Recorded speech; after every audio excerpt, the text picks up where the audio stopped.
gonna continue to work on my canter and to also work on getting her to pick up her feet and just to be more alert and pay more attention. This is the outfit today. It's a little chilly here in Florida, surprisingly, so I'm just wearing a little sweater. I have a sports bra under this, and then I'm just wearing these black breeches,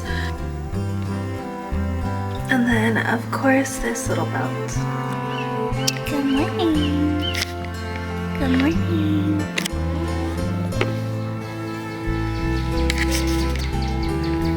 Oh my goodness. So the barn is currently under construction right now, so I'm just getting her tacked up here in the wash rack.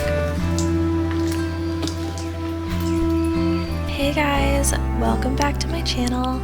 For those of you who are new here, my name is Alexandria and I make art and equestrian content, sharing my equestrian journey, living my slow rural life here on a horse farm. I wanted to make this video because I got a lot of people asking about how I got my foot in the door with horses, how I got the experience that I have now, and how I'm living my dream life working with horses. And I wanted to share with you guys my story and my advice to beginners and people with no experience wanting to take lessons, wanting to start their own equestrian journey. Definitely feel free to leave any questions in the comments. I would be happy to make a Q&A video. Let's start off with my story of how I got to where I am now. So I just turned 26. I am living in a tiny home on a horse farm in the country.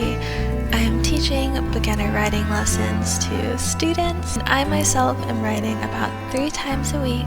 So I want to share with you guys how I got here and how I got my experience and how you can get equestrian experience as well. I noticed that there is a big kind of like stigma around the equestrian world in general, that it kind of comes off a little bit prestigious and like you have to be born into it, or if you know the right people kind of thing, or you have to have a lot of money.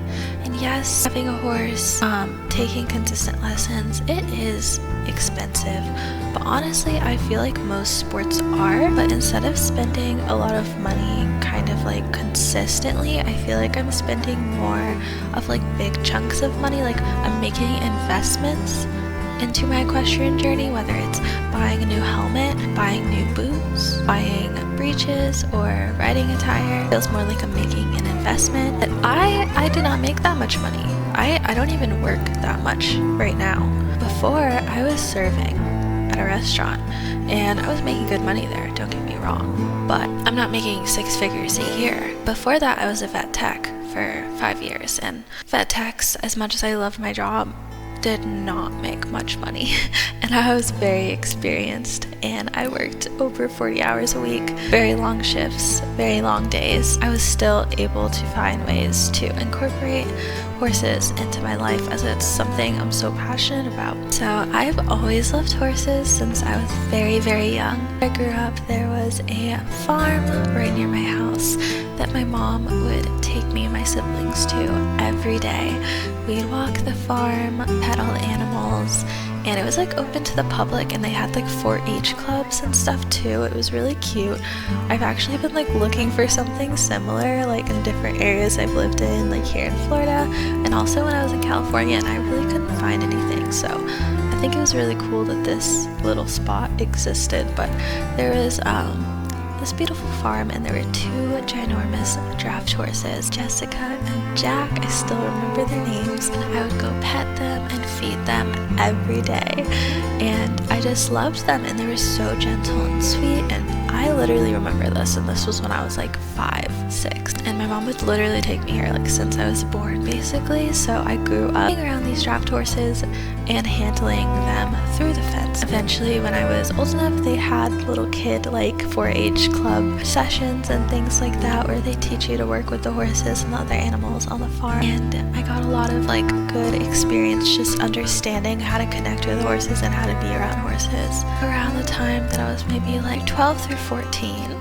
my mom had a beautiful farm in the mountains in Virginia, and she had a lot of friends that owned property and that had horses. I would go over to their houses and help them clean out the stalls and just provide general horse care in exchange to ride, spend time with the horses, and just learn more about them. Between ages 7 and 14, I would take horseback riding camps to a farm, and you stay there pretty much the entire day. It was all beginner riding stuff, so everything from just learning how to handle them, how to groom them, the general basic care, basic riding. Pretty much had all that ingrained into me fairly young. I learned everything up to posting my trot, so I already had a fair amount of experience from a pretty young age, but I never did anything consistently. My family moved around a lot, so horses always somehow found a way to be a part of my life, but it was inconsistent.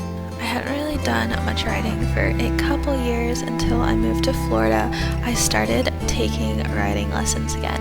It's actually one of my New Year's goals. It was 2022 to start taking lessons again. I found a farm that I started taking lessons again, kind of just reinforcing those basics, but I really didn't like the farm too much. There was nothing wrong with them, it just didn't feel like the best environment for me. It was also just really far away, and I didn't have a car at the time, and it was just kind of hard to make the trip up there. I ended up looking for another farm, so I started looking, and I actually found an amazing barn that had a great program. I started taking lessons there once a week, and then I ended up circling back about a year later when I needed to find a new place to live. I found a rental listing, and it was actually on the property that I was riding at. It turned out to be available, that they had just renovated it for it to be moved into, and it literally everything just worked out in divine timing, and I was able to move in pretty quickly. Basically, she kind of has a setup that I want to have in the future when I have land. I would love to offer equestrian resources, and she basically has a non-profit business going on with her farm. Money that I pay for rent goes to the farm, goes to the horses, and therefore I get huge discounts on riding. I get free hack time. I have great resources to learn so much. People that are more experienced than me. I've been riding about 3 times a week for the past year, and I've learned so much about horse training, improving my own riding, and just horse care in general. I have grown so much in all the ways I dreamed of, and I'm so grateful that I found the opportunity and that I get to wake up and spend time with the horses every day.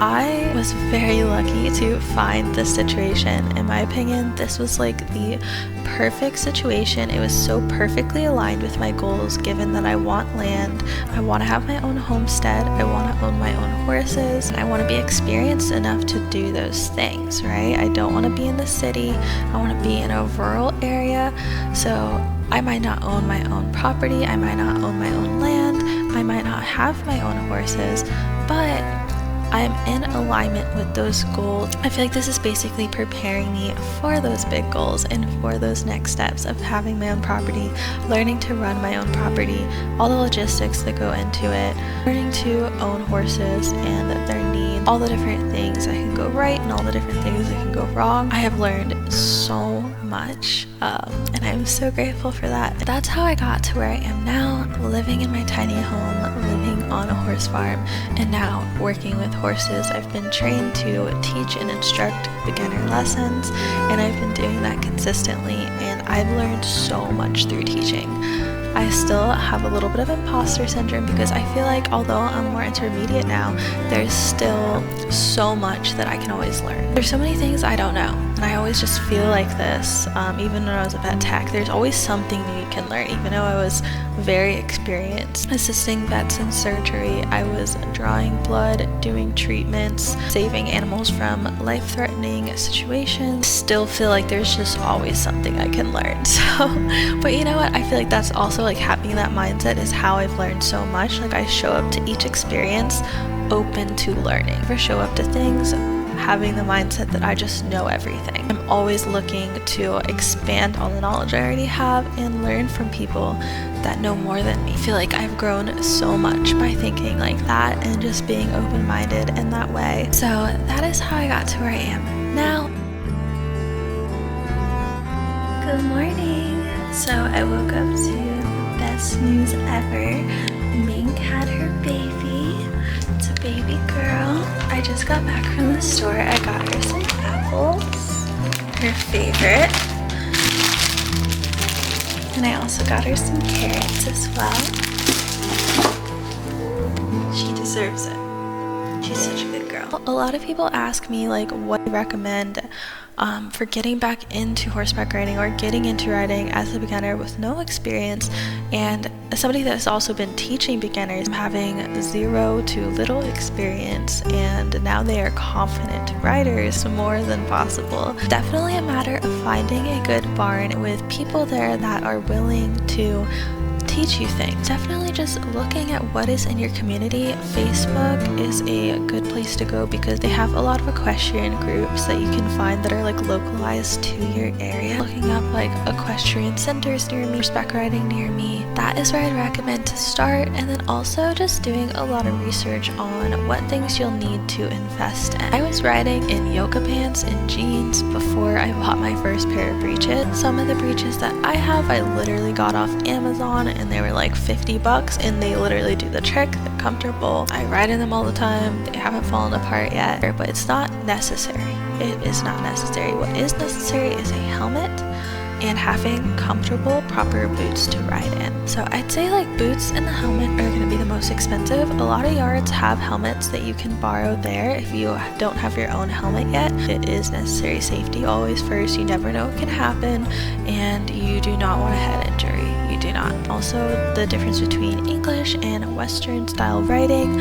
I personally learned English from the start. I personally just prefer English style riding. If it's something you're truly passionate about and you truly want to learn more about, you can either start now or in 20 years. Either way, you're still going to be a beginner, whether it's now or in 20 years. And you can always like start by taking lessons monthly. So that can look like spending $65 on a 30-minute lesson once a month, and learn so much from that.